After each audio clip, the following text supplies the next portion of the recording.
seperti halnya, apa namanya, pengingat untuk kita semua bahwa memang setiap, orang, setiap satu-satunya insan itu punya tanggung jawab, termasuk kita, kita yang menjadi orang tua, kita yang menjadi guru, kita yang menjadi kepala sekolah, kita yang menjadi ketua RT pun bahkan itu ya, kita yang menjadi pemerintah dan apapun itu peran kita, itu kita mempunyai tanggung jawab. Saya mengerucut sesuai dengan tema apa sih bahasan kita pada pertemuan malam hari ini, menjadi orang tua yang cerdas mendampingi anak belajar seperti apa sih khususnya di era pandemi ini ya, seperti itu. Dan karena kita sama-sama tahu meskipun pandemi tetapi juga kita tetap ingin anak-anak kita juga berprestasi. Nah, seperti apa? Bagaimana? Nah, di sini ada apa namanya, caranya. Nah, di sini ada 5 hal yang ingin saya bahas juga kepada Bapak dan Ibu semua. Nanti juga kita akan mendiskusikannya satu persatu. Yang pertama yaitu mengelola waktu berkualitas. Yang kedua bersikap positif pada anak, kembangkan jadwal, atasi perilaku kurang baik yang terjadi pada anak dan juga tetap tenang dan bisa mengelola emosi. Mari kita bahas satu persatu dari poin-poin tersebut ya. Ini untuk memberikan inspirasi kepada Bapak dan Ibu semua, kepada saya tentunya dan kepada kita semua. Untuk sama-sama kita bisa menjadi orang tua yang cerdas, yang yang mampu mendampingi anak-anak kita untuk belajar khususnya dalam masa pandemi seperti ini. Nah, di sini yang pertama yaitu mengelola waktu ya.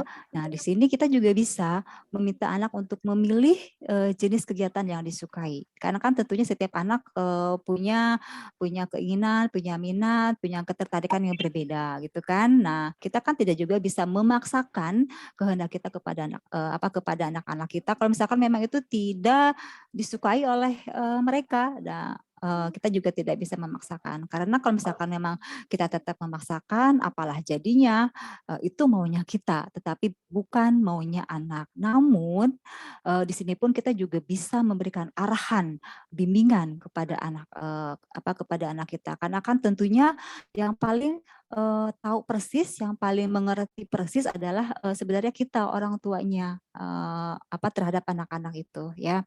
Jadi kita meminta anak untuk memilih kamu suka sama yang mana sih? Nah, di sini pun kan artinya kan kita juga secara tidak langsung memberikan rasa percaya diri pada dia untuk bisa menentukan pilihannya. Oh, saya maunya ini, Ma. Oh, saya maunya ini, Pa, gitu. Dan sebisa mungkin anak juga bisa memberikan argumentasinya. Bisa memberikan alasannya, kenapa kamu suka ini, kenapa kamu tidak suka yang lainnya. Nah, itu pun kan sebagai salah satu cara kita berkomunikasi dengan anak, tidak memaksakan kehendak dengan anak seperti itu. Dan kemudian, nah di sini ada pilihan kegiatan untuk anak yang masih kecil ya, untuk yang TK, SD seperti itu. Nah, untuk bagaimana cara mengolah waktunya? Contohnya misalnya membacakan buku atau melihat-lihat gambar. Ini kan tergantung dari jenjang usianya berapa gitu kan. Ada yang memang masih harus dibacakan, ada juga yang bisa hanya diperlihatkan gambarnya saja, itu kan tergantung juga anak-anaknya. Kemudian juga bisa kita ajak ke alam terbuka, mungkin di depan rumahnya ada taman, di depan rumahnya ada halaman, atau di belakang rumah bahkan mungkin ya, bisa jadi itu. Jadi itu pun kan supaya menghindari kebosanan berada di rumah. Kemudian juga bisa kita mengajak mereka untuk beraktivitas yang lain, menari, menyanyi atau hal yang lainnya yang mereka sukai itu apa, tergantung itu kan tergantung pilihannya mereka. Dan juga bahkan kita juga harus bisa juga melibatkan anak-anak dalam beraktivitas sehari-hari di rumah ya, khususnya misalkan pada saat libur Sabtu atau Minggu itu kan tergantung hari liburnya anak ke sekolah gitu kan. Yuk kita bersihkan rumah sama-sama, kasih tugas, misalkan si kakak mendapat tugasnya apa, si adik mendapat tugasnya apa, tergantung dengan usianya juga tentunya kan seperti itu, dan juga keamanan untuk diberi beban tugas dan tanggung jawabnya. Seperti itu.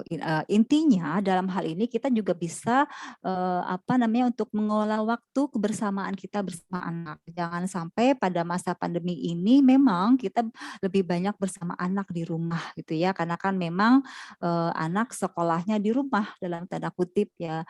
Otomatis kan kita juga harus bisa mengelola waktu bagaimana caranya supaya kita pun aman, nyaman, menyenangkan bersama anak. Kita sama-sama mengetahui bahwa sekolah hendaknya sejatinya sebagai rumah kedua bagi anak. Nah, ketika sekolah itu kemudian pindah ke rumah, yang mana juga termasuk sekaligus juga rumah adalah tempat yang pertama dan utama bagi anak, otomatis seperti double memang ya, double tanggung jawab. Jadi saya sangat paham sekali pada saat kondisi seperti ini orang tua menjadi double tanggung jawab, double tanggung jawab sebagai orang tua dan juga double tanggung jawab sebagai pendidik, sebagai pengajar secara umum. Itulah jadi bagaimanapun juga kita juga harus bisa memanage, mengelola waktu kita juga untuk bisa bersama dengan mereka yang nyaman. Bukan berarti secara bukan bukan sekedar hanya bersama mereka secara fisik, tapi juga dengan nyaman dan aman buat semuanya, seperti itu. Kemudian di sini bersikap positif ya pada anak. Nah, kita ingin memberikan disiplin positif terhadap anak, seperti itu. Misalnya dalam hal bicara, dalam hal bersikap, dalam hal apapun itu kita juga harus memberikan sikap-sikap yang positif terhadap anak. Kita sangat tahu bahwa kita adalah figur yang memang menjadi contoh bagi anak. Secara tidak langsung apa yang kita lakukan, apa yang kita ucapkan itu menjadi guru buat mereka, menjadi contoh buat mereka. Seperti halnya mesin fotokopi ya. Ketika kita berbicara seperti itu, itulah yang nanti akan terjadi pada anak. Secara tidak langsung seperti itu. Ketika kita misalnya berbicara lemah lembut, pasti deh anak juga akan lemah lembut dengan kita. Tidak sebaliknya seperti itu. Jadi selalu gunakan kalimat-kalimat yang positif pada anak, memberikan pujian kepada anak, memberikan perhatian kepada anak, membantu anak untuk tetap mematuhi tugas-tugasnya di sekolah. Namun bukan berarti membantu mengerjakan tugasnya, tetapi mendampingi anak untuk bisa mengerjakan tugas-tugas dan terlibat dalam aktivitas sekolahnya. Itu ya seperti itu.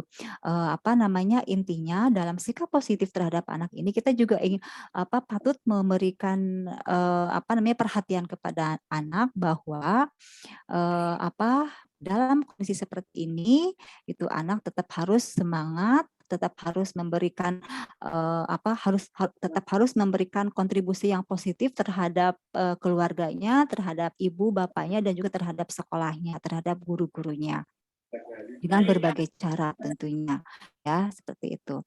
Baik, kemudian selanjutnya di sini yang poin 3 itu kembangkan hal yang ini ya. Di sini ada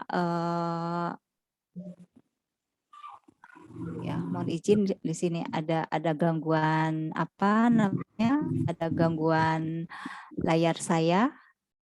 Ya, ada gangguan layar saja ada gangguan jaringan saya. Nah, inilah ya salah satu dinamikanya kita bertatap layar, bertemu secara virtual seperti ini.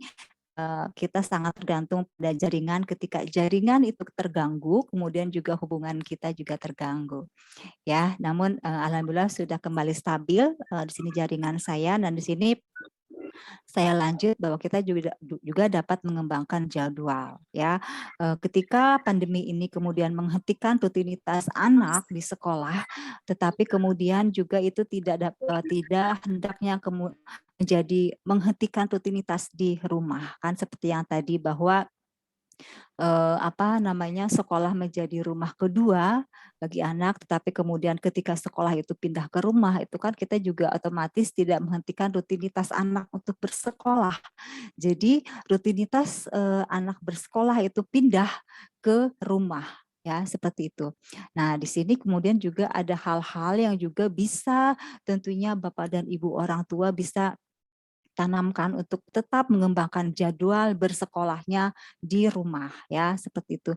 Cantumkan waktunya kapan nih, kapan untuk bersekolah gitu kan. Memang kan, juga tentunya masing-masing sekolah mempunyai jadwal yang berbeda karena kan tergantung dari,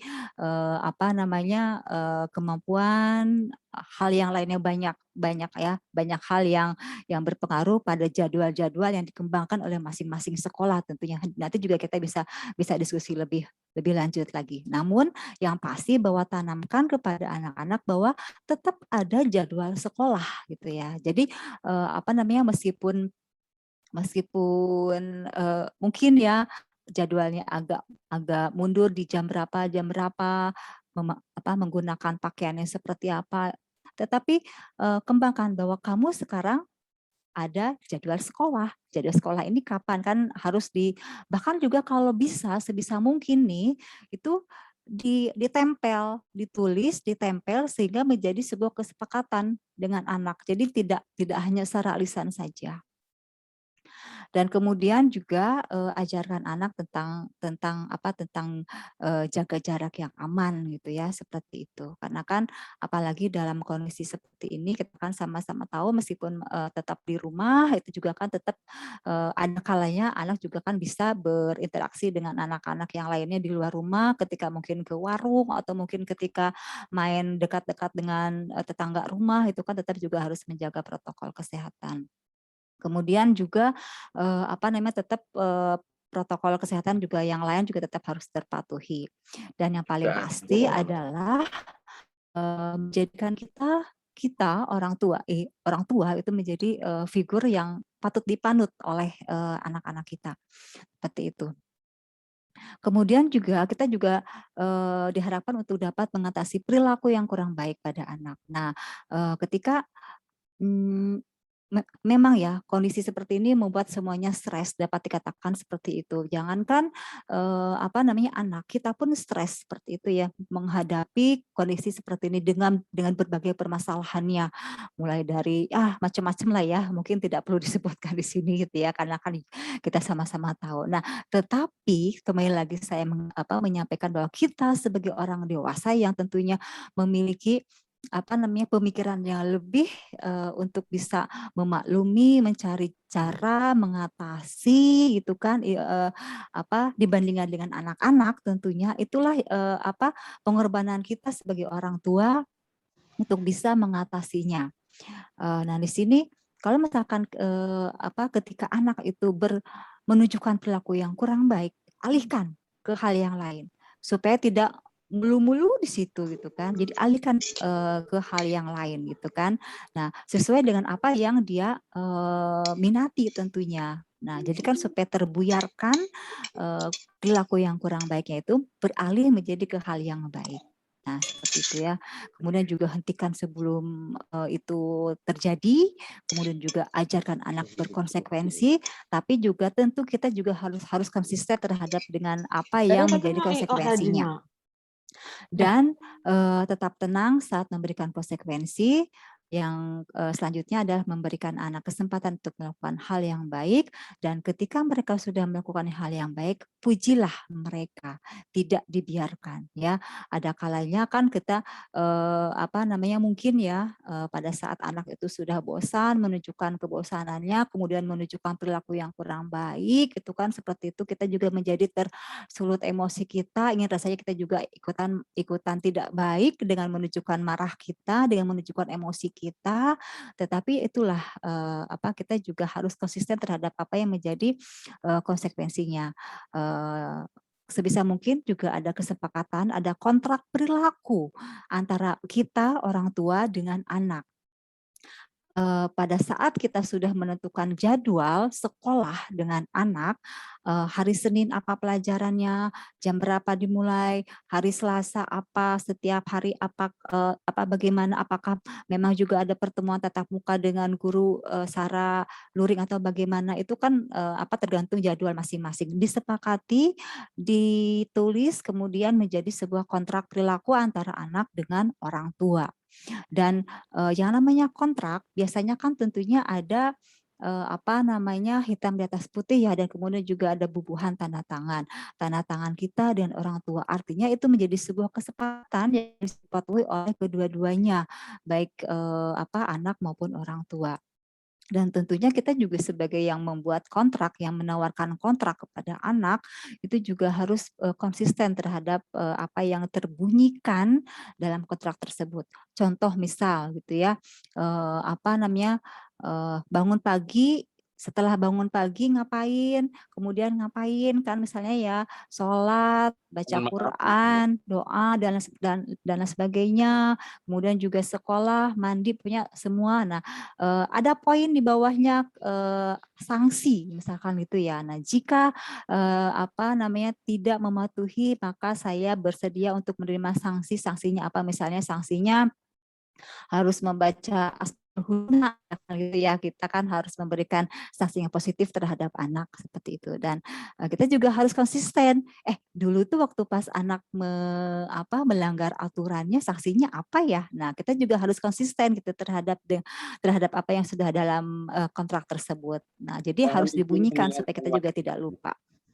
Seperti itu, Bapak dan Ibu. Ya, jadi ketika anak juga sudah menunjukkan, itikat baiknya, perilaku baiknya, kita juga tidak mengabaikan, perubahan perilaku tersebut. Kita juga harus memberikan hal yang positif, memberikan apresiasi kepada mereka. Dengan demikian juga mereka akan merasa terperhatikan oleh kita orang tuanya tentunya.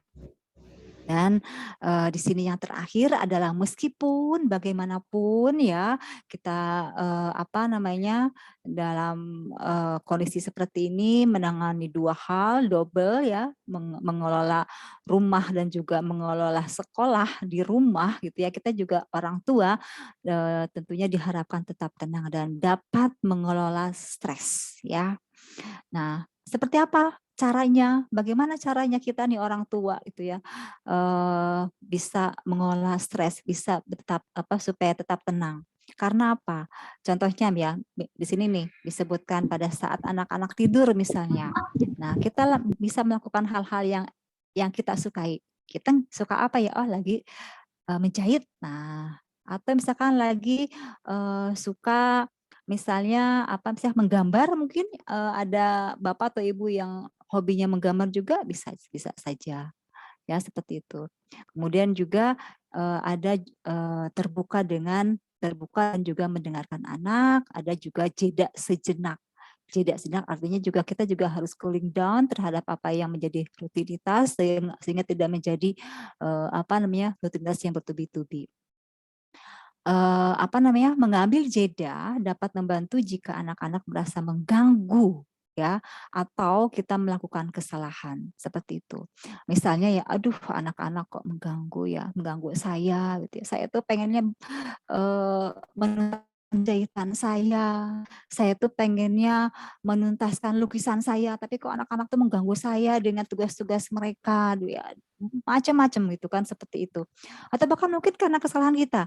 Oh ya, aduh saya salah. Jadi kan ada rasa, stop dulu, tenang dulu, cooling down dulu, istilahnya me time.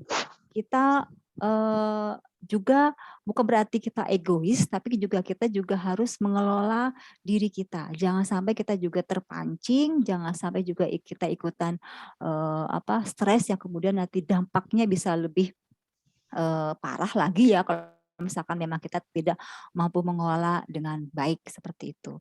Karena dengan kita tetap tenang, karena dengan kita dapat mengelola stres yang tepat, itu juga nanti juga kita akan dapat mengambil sikap yang baik untuk, diambil selanjutnya seperti itu. Nah, di sini, eee, apa namanya kita sangat tahu ya bahwa dalam masa pandemi ini tadi juga kan kita sangat tergantung dengan dengan jaringan, dengan fasilitas, dengan hardware, dengan software-nya seperti ini. Ketika tadi jaringan terputus 2 kali ya, apa namanya, kita juga stop semua. Nah, tapi kemudian ketika jaringan itu terhubung, kita kemudian juga dapat berkumpul lagi meskipun secara virtual seperti ini. Dan inilah juga yang memang harus disiapkan pada masa seperti ini, apa namanya, kemampuan-kemampuan yang memang harus disiapkan untuk anak-anak kita. Salah satunya hal terkait dengan kemampuan kecakapan literasi, nah, seperti itu ya. Apa namanya, nah di sini bagaimana peran kita orang tua dalam menciptakan rumah yang kaya literasi ya. Di sini kan di rumah tentunya kan ada apa namanya, perangkat-perangkatnya, ada peralatan-peralatannya, dan itu manfaatkanlah salah satu perangkat lemari lah, atau mungkin laci lah, atau mungkin rak lah gitu ya, yang untuk digunakan menyimpan buku. Ya, misalkan ada di sudut-sudut mana yang memang tepat untuk bisa menyimpan buku.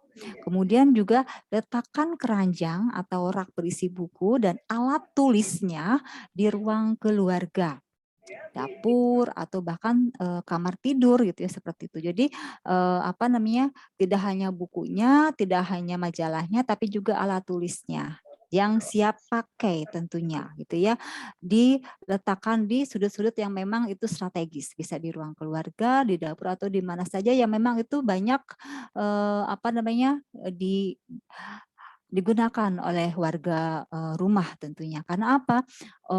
Kadang-kadang kan kita juga terinspirasi tiba-tiba, pengen menulis ini gitu ya, ketika melihat sesuatu atau ketika mendengar sesuatu. Nah, kalau misalkan memang alat tulisnya siap, langsung bisa tersalurkan idenya. Itu kan sebagai salah satu upaya untuk merangsang apa namanya, kemampuan untuk menulis. Kemudian juga di sini Mohon jadikan izin Bu salah Ina, satu sudut rumah. mohon izin Ya, Bu Ina, ya Bapak, waktu sudah waktu over, over ya. Baik, mohon sebentar, saya satu sedikit lagi aja ya. percepat sih Bu. Iya, sudut rumah untuk menyimpan buku, mainan dan lain sebagainya, dan juga untuk apa, menciptakan rumah itu yang nyaman untuk anak, sehingga anak juga merasa nyaman, dekat, sehingga dapat menciptakan kreasi, prestasi yang kita harapkan sebagai orang tua. Baik, mungkin itu saja apa namanya, bahan diskusi kita yang bisa saya sampaikan kepada Bapak dan Ibu semua. Untuk selanjutnya nanti akan kita lebih diskusi di sesi akhir mungkin ya. Baik, terima kasih, saya kembalikan ke Pak Lukman. Terima kasih Bapak dan Ibu semua. Wassalamualaikum warahmatullahi wabarakatuh. Waalaikumsalam warahmatullahi wabarakatuh. Waalaikumsalam warahmatullahi wabarakatuh. Matur suwun Bu Ina, ada 5 hal tadi yang disampaikan oleh Bu Ina. 1, kelola waktu yang berkualitas. K, kan yang kedua B, bersikap positif.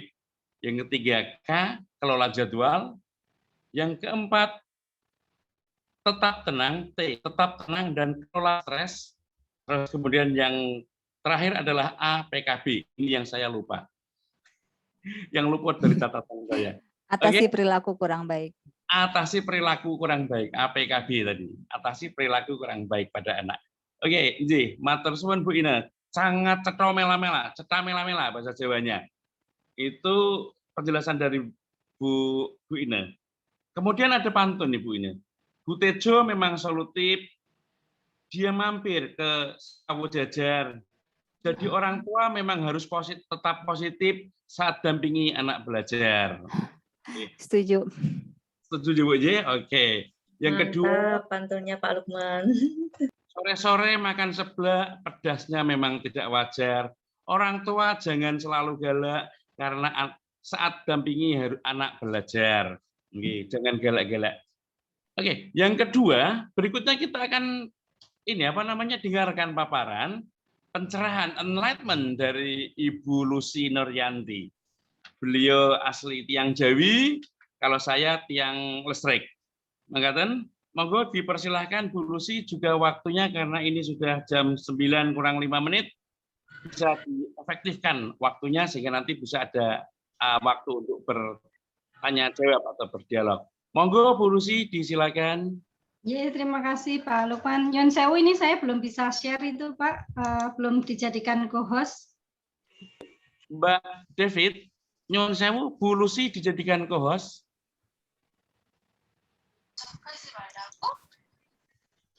Ya, sambil menunggu. Assalamualaikum warahmatullahi wabarakatuh. Ampun co-host Bu Lucy. Ya.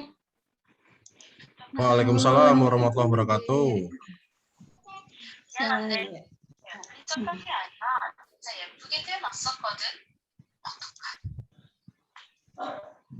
Baik, saya ulangi. Assalamualaikum warahmatullahi wabarakatuh. Baik, Bapak Ibu, mungkin yang lain bisa di-mute saja dulu ya, Pak Lukman, Nyun sewu. Alhamdulillahirabbil alamin. Saya bersyukur hari ini mendapatkan kesempatan untuk belajar bersama. Tadi Bu Ine juga sudah menyampaikan ada banyak hal yang saya siapkan untuk disampaikan. Tadi sudah disampaikan Bu Ine, Pak Lukman. Jadi alhamdulillah, terima kasih kepada Pak Lukman yang memberikan saya kesempatan untuk hadir di acara ini. Insya Allah waktunya pendek saja karena beberapa hal sudah sama dengan yang disampaikan oleh Bu Ine. Baik, saya memilih judul mendampingi anak sekolah daring antara kewajiban dan kesehatan mental. Jadi karena topik pengajian pada hari ini adalah smart parenting, mendampingi anak belajar daring. Saya dari psikologi mencoba untuk mengambil sudut pandang kesehatan mentalnya, baik pada orang tua maupun anak gitu. Jadi kita akan lihat di sini gitu ya, ini hanya ilustrasi saja betapa ribetnya gitu. Ini ekspresi mendampingi anak belajar sambil ibunya juga bekerja, kemudian ibunya bekerja sambil ngomong anak gitu. Kenapa kok gambarnya ibu semua gitu ya? Walaupun saya yakin sekarang semakin banyak para bapak yang terlibat untuk mengasuh dan mendampingi anak belajar, tetapi secara umum masih ibu yang dominan, sehingga kalau melihat mencari gambar di Google mendampingi anak belajar tuh mostly gambarnya itu ibu gitu. Jadi ini juga bahan diskusi yang menarik karena sebenarnya beban tanggung jawabnya kan tidak hanya pada ibu gitu ya. Tapi ini realita yang kita hadapi, lebih banyak ibu yang mendampingi. Nah, ini ada sebuah survei yang dilakukan oleh Tanoto Foundation. Survei ini dilakukan kepada 332 kepala sekolah di Indonesia, 1.368 guru, 2.218 siswa, dan 1.712 orang tua. Survei ini dilakukan dalam rangka untuk mengetahui kondisi proses pembelajaran di rumah pada anak-anak siswa SD dan SMP di Indonesia. Ternyata hasil survei ini menunjukkan gitu ya bahwa selama mendampingi anak-anak belajar di rumah itu ada 3 masalah utama yang dihadapi oleh orang tua. 50% orang tua dari anak-anak yang SD dan 34% orang tua dari anak-anak yang SMP itu mengaku kurang sabar dan jenuh selama mendampingi anak-anak belajar. Kebetulan saya tidak punya anak SD dan SMP, punyanya TK dan SMA dan kuliah gitu ya. Jadi saya tidak masuk dalam hitungan persen survei itu. Tetapi saya melihat ya di realita survei itu tergambar. Kemudian yang kedua, 19% orang tua SD dan 28 orang tua dari anak SMP itu kesulitan menjelaskan materi pelajaran ke anak. Saya kira kalau kita melihat survei ini ke desa-desa gitu ya, atau ke lingkungan masyarakat yang tingkat pendidikannya tidak tinggi, persentase ini pasti jauh lebih tinggi. Kemudian yang ketiga, masalah yang muncul adalah orang tua itu kesulitan memahami materi pelajaran anak, sehingga ya ini kemudian terkait dengan masalah yang kedua. Memahami saja sulit, apalagi menjelaskan kepada anak. Nah, selain masalah yang ditemukan oleh Tanoto Foundation ini, ada masalah lain yang dihadapi oleh orang tua. Dan saya sebagai dosen, saya juga merasakan betul bagaimana masalah ini juga dihadapi oleh mahasiswa-mahasiswa saya.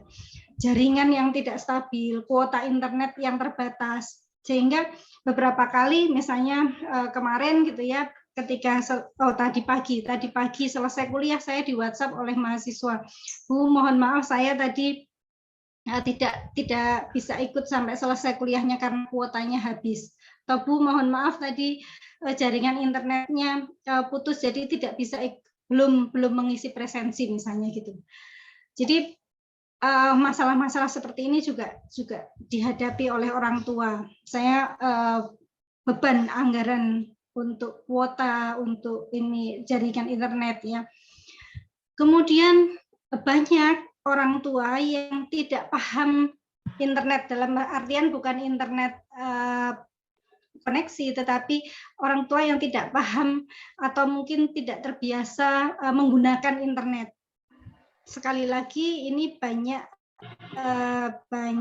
terjadi pada kelompok masyarakat yang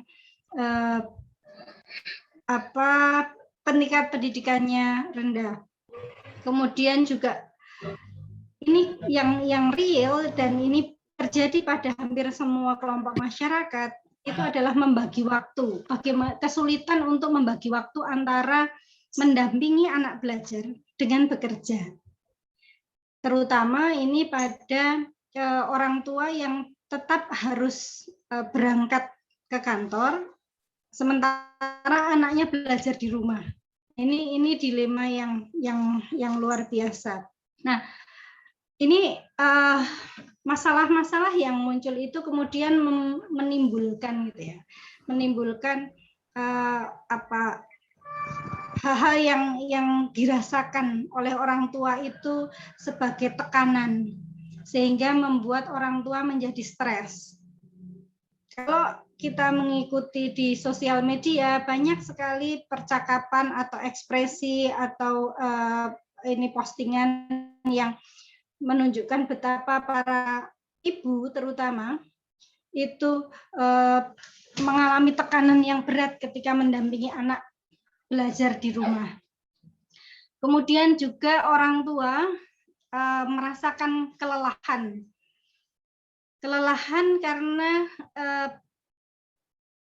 beban pekerjaan rumah tangga tetap, bisa jadi justru bertambah karena warga negaranya, warga rumahnya yang selama ini kalau siang di kantor atau di sekolah, sekarang semua di rumah, jadi menyediakan makan lebih banyak.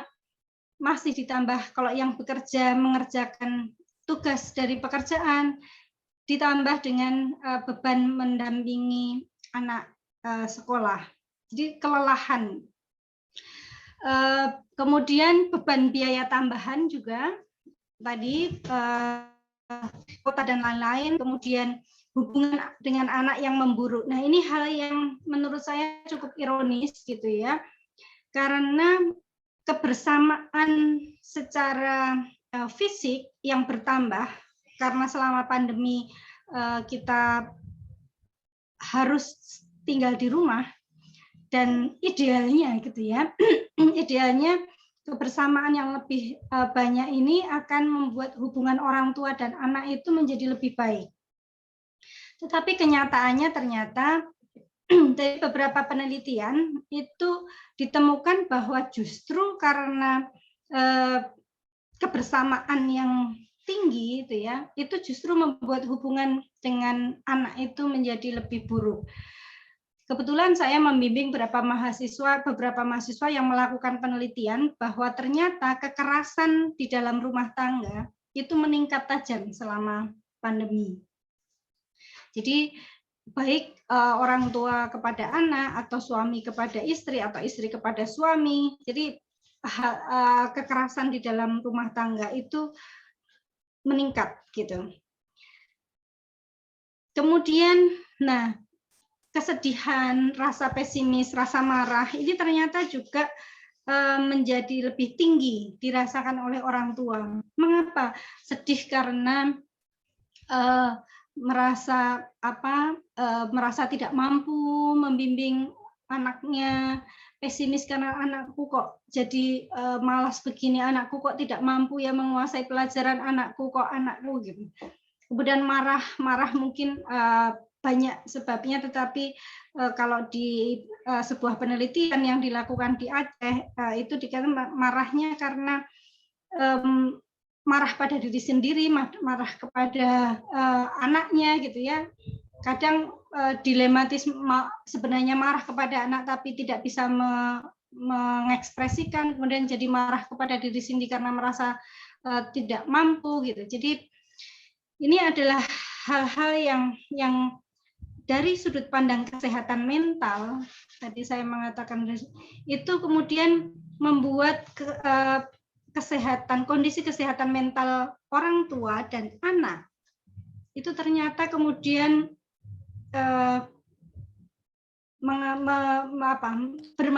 menunjukkan ada masalah gitu, menjadi kurang sehat atau bahkan menjadi tidak sehat. Kebetulan kami di UMS juga membuka layanan konseling untuk mahasiswa selama jadi awal-awal pandemi itu untuk umum dan sekarang untuk mahasiswa. Dan benar bahwa ternyata klien yang datang itu juga cukup tinggi dan keluhannya juga ini.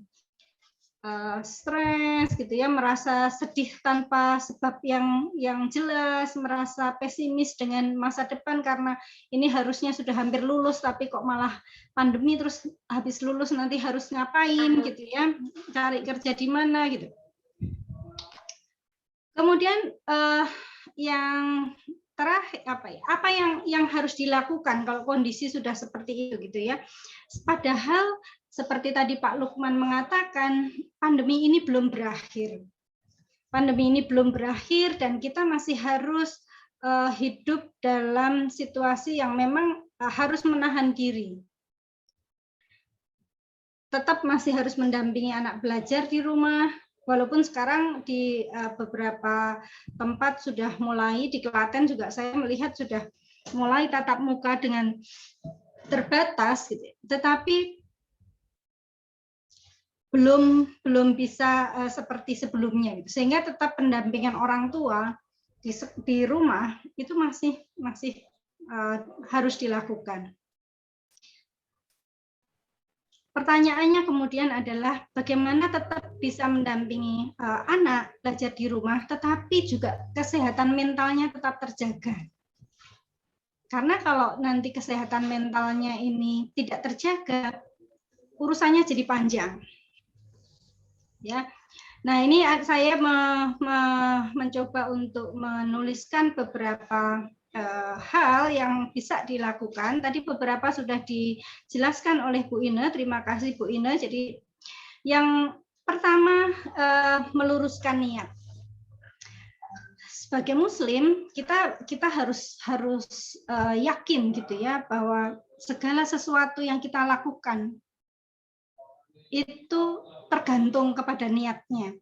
Kalau kita meniatkan untuk ibadah, maka segala sesuatu yang kita lakukan sekecil apapun di rumah, dimanapun gitu, itu bisa bernilai ibadah. Termasuk adalah mendampingi anak-anak kita belajar. Kalau kita kemudian menganggap itu sebagai beban, kemudian menjadi berat dan niatnya itu hanya sekedar biar anaknya bisa mengumpulkan tugas, gitu. tentu akan berbeda dengan kalau kita meniatkan memang ya ini adalah kewajiban gitu ya. Ini adalah usaha untuk memenuhi kewajiban mendidik anak misalnya. Bismillahirrahmanirrahim gitu ya, dengan bismillah. Ini secara psikologis meluruskan niat ini menjadi hal yang prinsip menurut saya, karena tadi segala sesuatu itu dimulai dari niat. Kalau niat kita itu baik, lurus, insya Allah ini juga akan membimbing pikiran dan perilaku kita. Kemudian yang kedua, merubah cara pandang, berpikir positif. Kalau tadi Bu Ina juga menjelaskan berpikir lebih positif. Saya ingin memberikan garis bawah gitu ya untuk merubah cara pandang positif ini. Ini tidak sekedar pada saat mendampingi anak belajar, tetapi bagaimana cara pandang kita melihat memaknai pandemi yang kita hadapi sekarang. Itu juga akan sangat menentukan pada sikap kita terhadap proses belajar mengajar, apakah mau luring atau daring gitu. Apakah anak kita nanti apakah anak kita itu nanti sudah boleh sekolah tatap muka atau di rumah, terus apakah kita masih tetap harus mendampingi atau tidak, itu cara pandang kita terhadap pandemi, kemudian terhadap tadi ya kewajiban mendidik anak, itu juga sangat mempengaruhi. Jadi setelah meluruskan niat, merubah cara pandang pada cara pandang yang lebih positif, itu sangat penting.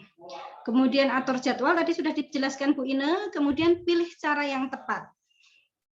Ketika mendampingi anak belajar, setiap anak itu berbeda. Ada anak yang belajar itu bisa cepat kalau dengan membaca. Ada yang dengan mendengarkan. Ada yang dengan cara fisik bermain-main gitu, sambil bermain-main, sambil lompat-lompat, sambil duduknya di mana saja gitu ya, sambil makan, ada yang sambil ngemil. Nah, sebagai orang tua dan mungkin sebagai guru gitu ya, kalau ini itu juga kita perlu memahami ini.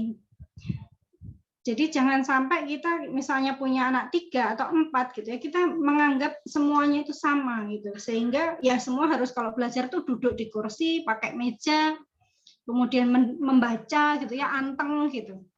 Padahal tidak bisa seperti itu, sehingga sebagai orang tua karena sekarang kita harus menghabiskan banyak waktu di rumah dengan anak, kita perlu paham tentang ini, cara yang tepat untuk mengajari anak gitu.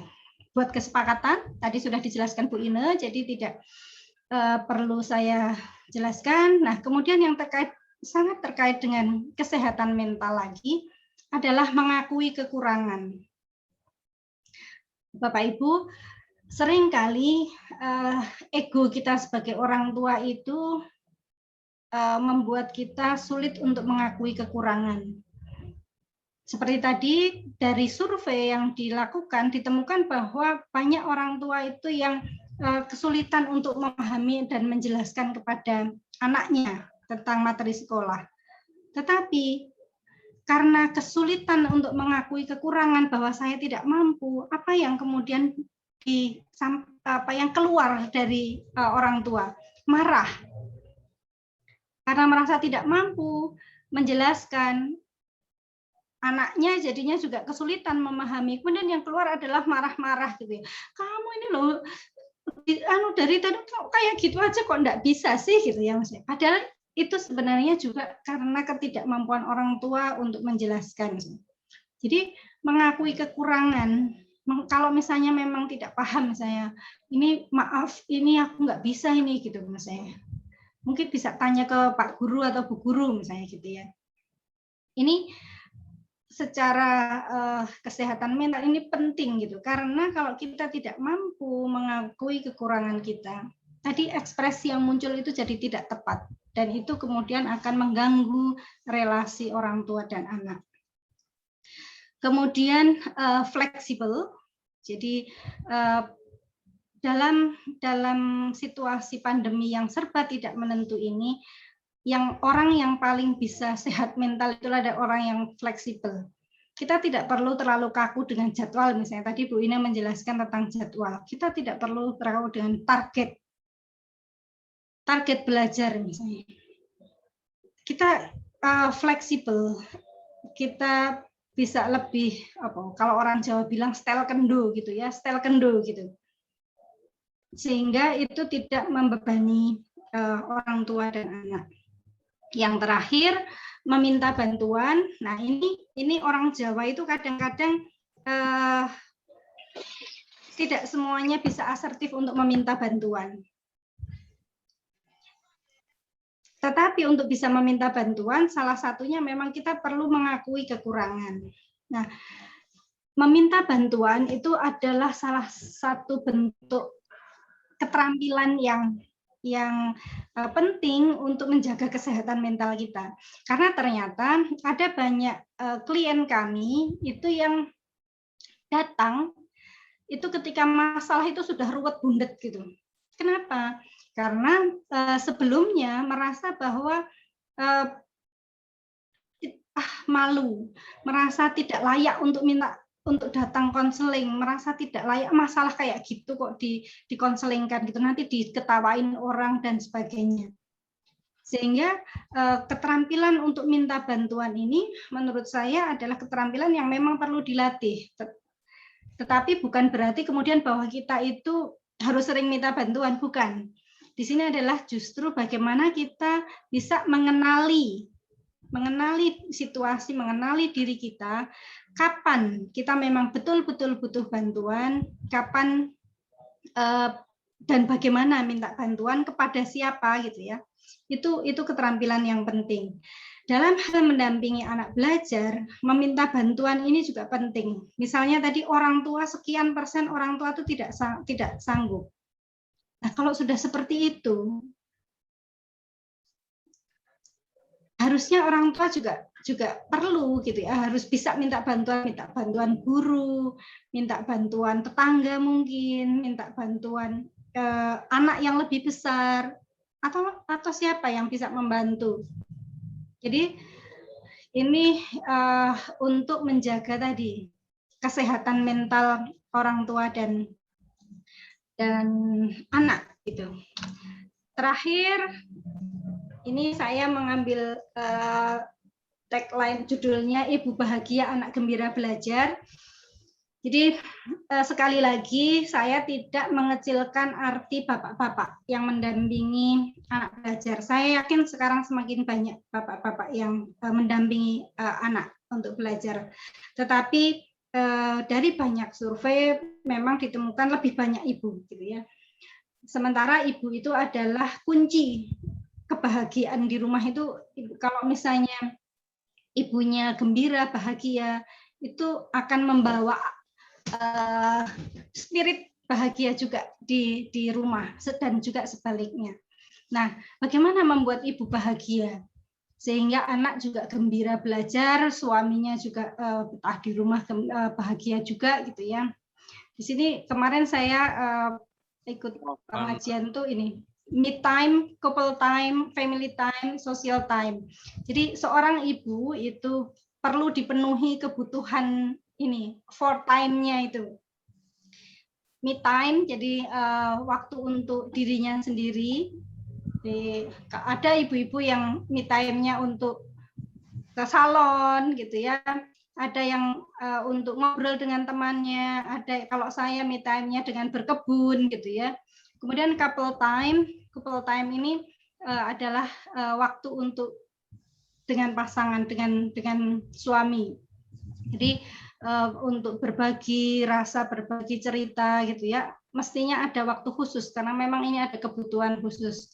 Kemudian family time itu adalah melewatkan waktu dengan keluarga, dengan anak-anak, melakukan aktivitas-aktivitas menyenangkan. Dan social time itu adalah waktu untuk bersosialisasi dengan dengan teman-teman dekat, dengan orang-orang yang menyenangkan hati istri gitu ya. Secara prinsip istri membutuhkan ini 4 times ini, dan kalau ini dipenuhi, insya Allah ibu itu akan menjadi lebih bahagia, dan kalau ibu bahagia, anak dan suami juga akan lebih bahagia. Saya kira begitu Pak Lukman. Waktu saya kembalikan. Terima kasih. Assalamualaikum warahmatullahi wabarakatuh.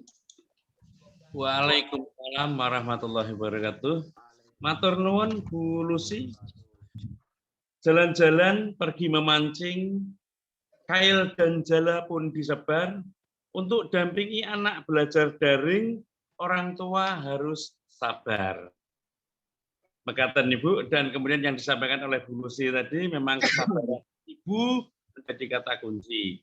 Karena persen tadi banyak yang mengakui tidak paham dengan materi anaknya.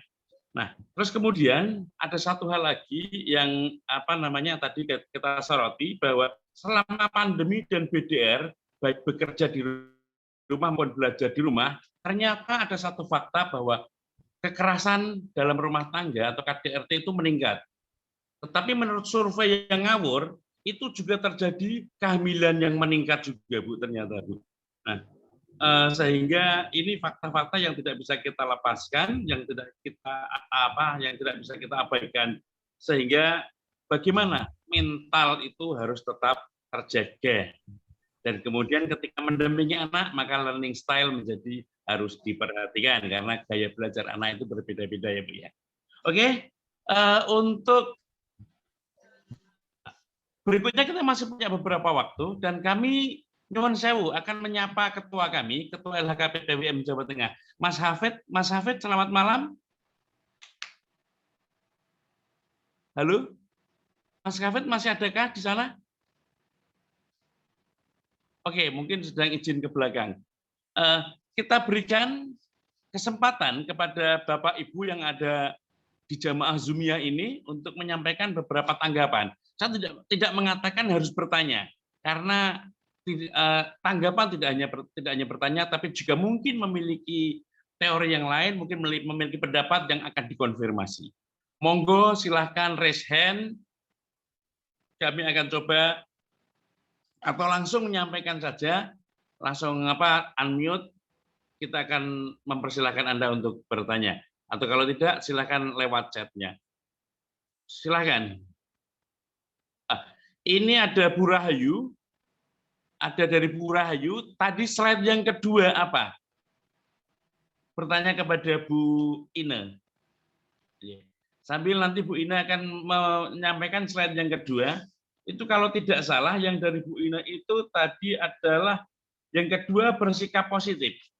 Gitu. Kalau tidak salah bersikap positif yang kedua tadi. Silahkan yang lain lagi untuk menyampaikan tanggapan atas materi-materi yang telah disampaikan, atau bisa juga yang lainnya. Host mau tanya itu. Siap. Monggo Mas Azib. Host, Mbak David mau tanya. Yang mau Mas bertanya. Lukman, saya mau bertanya. Mohon izin. Monggo, sinten niku. Bukan bertanya, Ding, di sini mau curhat itu. Alhamdulillah senang sekali pada malam hari ini bisa ngaji bareng secara virtual, dan di sini dua narasumbernya ini cantik-cantik dan lembut-lembut sekali gitu. Jadi menenteramkan gitu. Kalau saya di rumah itu pengen belajar caranya menjadi lemah lembut seperti itu. Soalnya kalau saya itu ngegas dan lost doll gitu. Jadi kadangkala dengan anak itu seringnya malah jadi sebuah perang dunia, entah ke 100 atau ke 10 setiap harinya gitu. Ini kadangkala sebagai orang tua itu ada perasaan bahwa saya merasa gagal gitu. Ternyata mendidik anak itu bukan sebuah hal yang mudah gitu. Apalagi sesuai hadis yang mendidik anak harus sesuai dengan zamannya gitu. Sekarang itu berbeda jauh sekali dengan di era zaman ketika bapak ibu saya mendidik saya gitu. Anak-anak sekarang itu apalagi dengan adanya gadget dan juga teknologi yang semakin maju ini terasa semakin jauh gitu dengan saya merasa semakin jauh dengan anak gitu, apalagi sebagai ibu bekerja. Dan terima kasih sekali pada malam hari ini sudah diberikan pencerahan, banyak materi. Mohon doanya semoga ke depan bisa mendidik anak-anak dengan lebih baik gitu, lebih bersabar terutama agar bisa menjadi ibadah. Itu aja Mas Lukman, matur suwun. Nggih, monggo itu ada yang raise hand. Yang raise hand sinten niku? Coba kalau cek ada yang raise hand. Pak Taufik, Mas Mas. Saya Pak. Mas Lukman. Oh, nggih, monggo Pak Koordinator.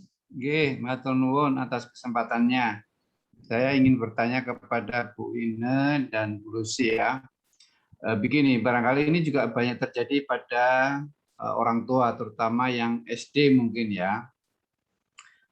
Situasinya itu adalah situasi yang menurut saya katakanlah buntu. Buntunya begini, anak-anak itu dengan daring ini tidak diberi pengajaran yang utuh, yang lengkap.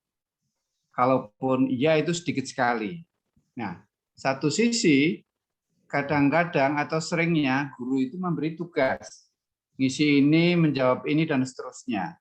Kami juga tahu bahwa guru itu juga punya target tertentu karena dia harus mengisi penugasan dia sebagai seorang guru. Nah, kita ini sebagai orang tua, satu minimal itu kita itu tidak bisa memberikan pembelajaran. Yang kedua, akhirnya kita itu membantu menjawab. Padahal membantu menjawab itu kurang baik karena murid itu tidak mendapatkan pengajaran yang seutuhnya. Nah, dengan situasi yang begitu sebetulnya apa yang bisa kita lakukan? Jadi sebetulnya kita juga membantu guru ketika di rumah ya memberikan pengajaran. Tapi kan kita ini tidak semuanya bisa seperti guru gitu ya. Dan tidak semua kita itu bisa memberikan pembelajaran yang utuh. Nah, melihat situasi yang begitu, bahkan kita sudah leskan ya. Nah, menghadapi situasi yang seperti itu, sebetulnya apa yang bisa kita lakukan sebagai orang tua? Terima kasih.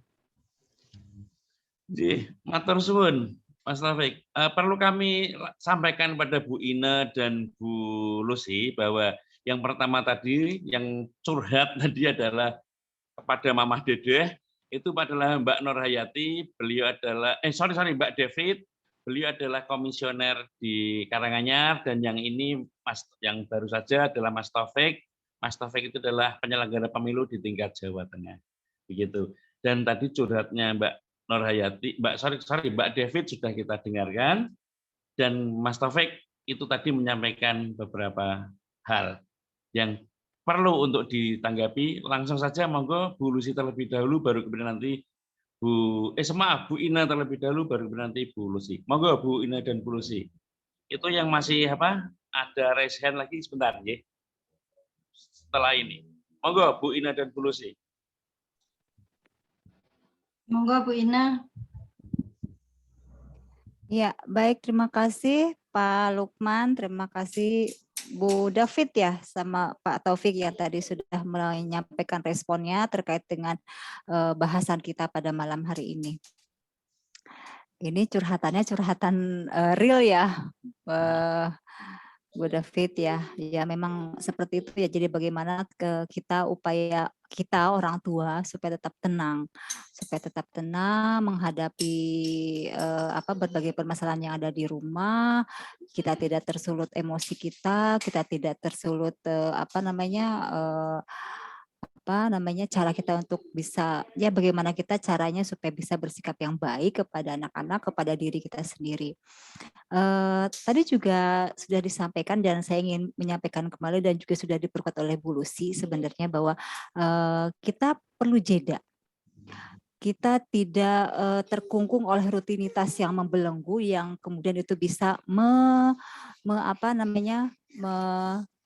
membuat masalah baru. Kita punya jeda waktu dengan diri kita sendiri. Tadi istilah saya me time, dan juga ternyata disetujui oleh Bu Lucy. Me time itu sangat penting sekali. Sangat penting sekali untuk kita juga bisa merilekskan diri kita sendiri sehingga kita juga tidak terus stres ya, seperti itu. Jadi untuk mengcooling down-kan hati kita, untuk mengcooling down-kan pikiran kita, sehingga kita juga bisa bersikap, bisa mengambil tindakan yang baik selanjutnya. Itu mungkin ya yang perlu kita terampilkan diri kita. Memang sih betul permasalahan banyak, permasalahan pribadi, permasalahan anak-anak dengan sekolahnya, permasalahan di rumah, itu seperti itu banyak halnya. Tetapi kan bagaimana kita selaku orang tua, orang dewasa yang lebih mempunyai cara untuk bisa mengatasi dibandingkan anak-anak, itulah dalam tanda kutip kita juga bisa melakukan pengorbanan ya, kalau disilahkan pengorbanan. Mengutip yang tadi juga sudah disampaikan di awal, karena kita adalah seorang penggembala yang nanti juga akan ditanya penggembalaannya, sampai seberapa jauh kita tanggung jawab terhadap yang digembalakan, itulah yang menjadi poin yang menyemangati kita untuk tetap bisa berpikir yang lebih jernih lagi. Itu mungkin sedikit respon terhadap yang tadi disampaikan oleh Bu David. Kemudian yang disampaikan oleh Pak Taufik ya, di sini memang ya pada masa begini guru-guru juga mungkin ya kan ada sih berbagai macam cara pembelajaran yang disampaikan oleh guru kepada anak-anak, kepada peserta didiknya, dan kemudian juga itu harus ditransfer kepada orang tuanya. Di sini memang perlu kolaborasi, koordinasi, sinergi antara rumah dengan sekolah, antara orang tua dengan guru untuk bisa dapat memberikan pelayanan yang baik, yang terbaik bagi anak-anaknya. Seperti itu.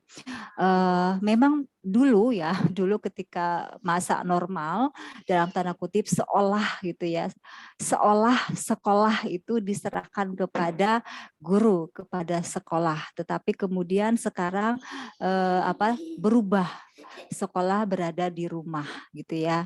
Nah di sini otomatis berarti harus terjadi kolaborasi yang lebih intens lagi antara rumah dengan sekolah, artinya antara guru dengan orang tua. Bagaimana caranya? Nah di sini juga kan termasuk tentunya kan macam-macam ya karakteristik cara orang tua dan juga cara sekolah dalam memberikan pembelajarannya, kan masing-masing daerah, masing-masing sekolah beda tentunya. Jadi ya itu dia menurut saya tetap komunikasikan dengan baik antara guru dengan orang tuanya supaya tetap itu proses pembelajaran tersampaikan. Tidak hanya penugasan terus, tetapi juga proses pembelajaran yang memang perlu diperhatikan sehingga juga anak terlibat, tidak langsung mengerjakan tugas tapi terlibat dalam bagaimana cara pembelajaran itu berlangsung. Kita sekarang tahu bahwa dalam masa pandemi ini pemerintah mengeluarkan kurikulum darurat, kurikulum yang memang itu terkondisikan sesuai dengan kondisi saat ini. Tidak ada tuntutan kurikulum KIKD-nya harus sekian terpenuhi dalam 1 minggu, dalam 1 semester, itu tidak ya. Dalam masa pandemi seperti ini kita juga memberikan pilihan kepada sekolah untuk bisa menentukan kurikulum mandiri sesuai dengan kebutuhan saat ini yang lebih menekankan pada keterampilan dalam menangani permasalahan khususnya dalam masa pandemi seperti ini. Mungkin sedikit itu yang bisa saya sampaikan, Pak Lukman. Silakan saya kembalikan ke Pak Lukman. Mungkin bisa diperkuat oleh Bu Lucy. Matur nuwun Bu Ina. Kita lanjutkan langsung ke Bu Lucy karena nanti juga masih ada pertanyaan lewat chat tadi. Monggo Bu Lucy. Ya, matur nuwun. Tadi curhat sudah ditanggapi Bu Ina ya, saya tidak perlu menanggapi. Tapi satu ini saja, tidak selembut yang dibayangkan Ibu. Saya tidak selembut yang dibayangkan. Baik, saya ingin menanggapi apa yang disampaikan Pak Taufik terkait dengan ya dilema dan sebagainya orang tua dengan kondisi belajar anak yang di rumah. Tadi Bu Ina sudah menyampaikan bahwa kurikulum pendidikan selama pandemi itu adalah kurikulum darurat yang itu berbeda gitu ya. Ini mungkin yang menurut saya ini yang banyak tidak disadari oleh guru dan orang tua, sehingga guru juga masih menuntut memberikan banyak sekali tugas dan ini yang harus selesai gitu ya. Saya sering menerima keluhan dari orang tua yang sekolah kok cuma gini tugas terus gitu ya. Tetap begitu juga orang tua juga tertuntut untuk karena orang tua juga di WhatsApp diingatkan ini anaknya belum mengerjakan tugas ini gitu. Jadi menjadi tekanan tersendiri. Nah, menurut saya Pak Taufik dan Bapak Ibu, sebagai orang tua kita memang perlu terus belajar, perlu memahami situasi juga seperti tadi yang disampaikan Bu Ina bahwa kurikulumnya itu darurat, kondisinya juga darurat, sehingga sebagai orang tua kita itu perlu untuk membuat skala prioritas. Membuat skala prioritas. Apakah kita akan memprioritaskan pada target capaian studi anak semata-mata, atau kita juga memiliki target untuk keterampilan hidup yang lain? Saya cenderung untuk memilih yang kedua, gitu ya. Walaupun saya di pendidikan, tetapi saya termasuk orang tua yang longgar untuk pendidikan anak, dalam artian ya mungkin karena anak saya masih TK juga, jadi saya setel kendo sekali untuk capaian-capaian target belajar gitu. Karena saya tidak ingin membebani terlalu berat gitu. Kemudian Pak Taufik, selain kita menentukan target gitu ya, melibatkan anak dengan aktivitas di rumah untuk memberikan keterampilan hidup yang lebih gitu ya, karena anak-anak berkesempatan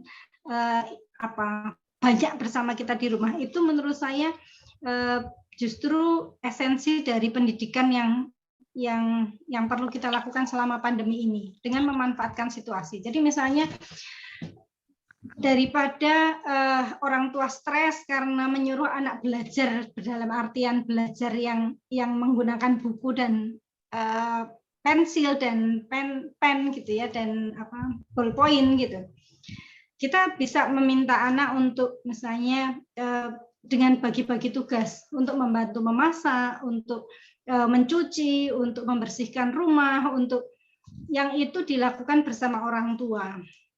Jadi ini sebenarnya juga menjadi media untuk tadi attachment ya, media untuk membangun kelekatan dengan anak. Begitu juga media refreshing. Jadi anak itu tidak hanya dibebani dengan tugasmu sudah selesai belum? Tugas yang ini sudah belum? Sudah ini rasanya orang tuanya pun juga akan ikutan stres kalau itu terus yang dipikirkan. Jadi selain tadi membuat prioritas, menurut saya yang kedua adalah dengan bagaimana melibatkan anak dengan dan membekali dengan keterampilan sehari-hari. Itu menurut saya itu bisa menjadi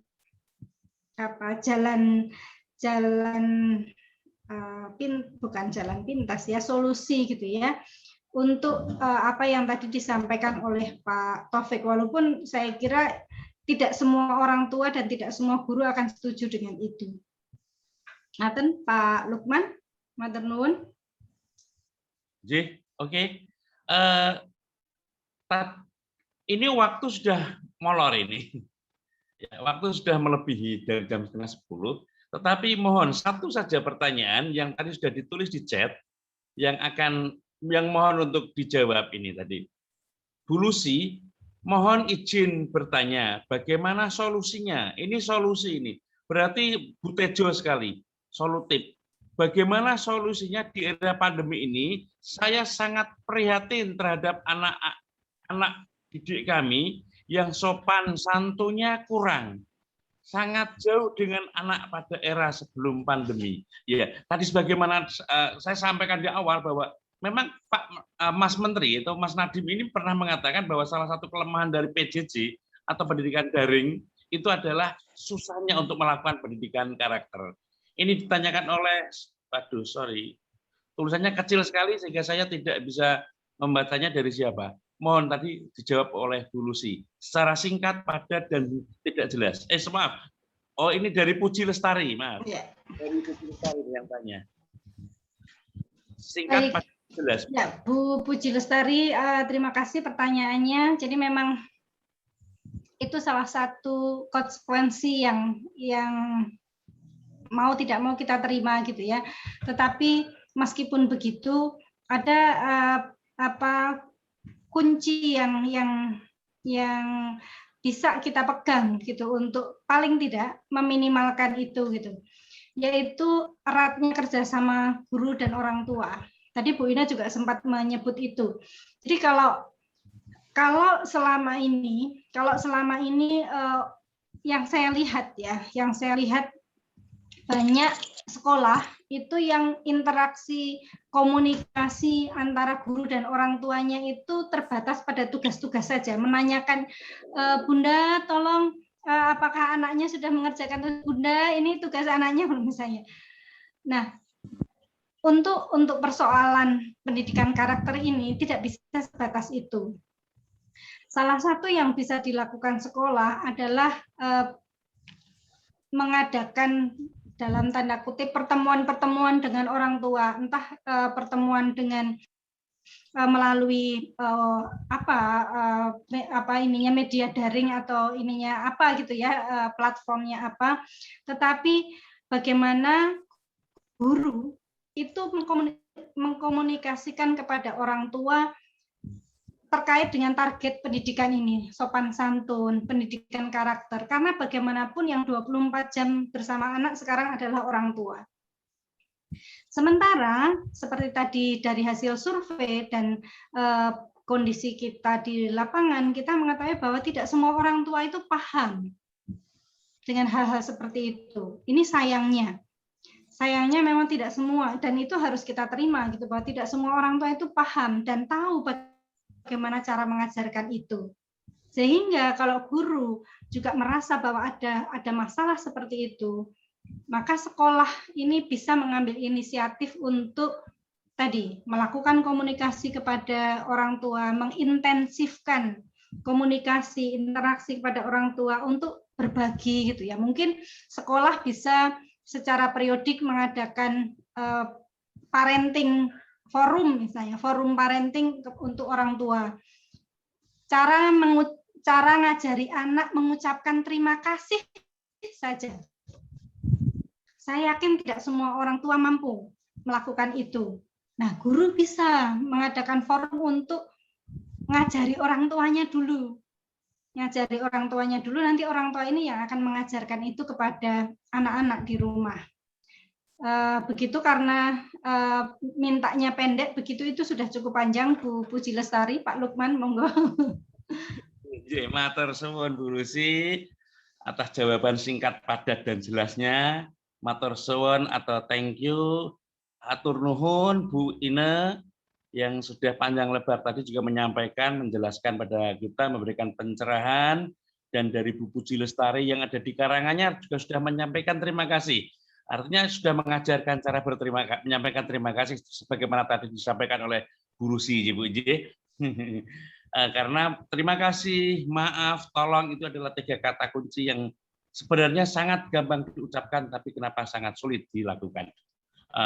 Bapak Ibu sekalian, saya kira saya tidak akan menyimpulkan karena Bapak Ibu, saudara-saudara sekalian sudah cukup cerdas, cukup pandai untuk menyimpulkan paparan panjang dan juga hasil dari pertanyaan jawab yang kita lakukan pada malam kali ini. Namun ada beberapa kalimat kunci yang akan kami sampaikan bahwa pendidikan di era pandemi ini memang memiliki banyak keterbatasan. Maka orang tua harus memainkan peran penting dalam mendampingi anak. Dan ketika harus mendampingi anak tadi, orang tua harus sabar, tulus, dan juga bijak. Dan yang terutama lagi adalah kelola stres supaya tidak gila. Nah, demikian yang bisa kami sampaikan. Mas Taufik selaku koordinator, mohon kata kunci closing statement untuk acara kita malam kali ini. Halo, Mas Taufik. Ya, terima kasih Mas Lukman atas kesempatannya. Bapak Ibu sekalian, narasumber, Bu Ine, Bu Lucy, Pak Rozikan, kemudian Bapak Ibu dari LHKP, dari Fordem, dan Bapak Ibu peserta yang berbahagia. Terima kasih atas kehadirannya.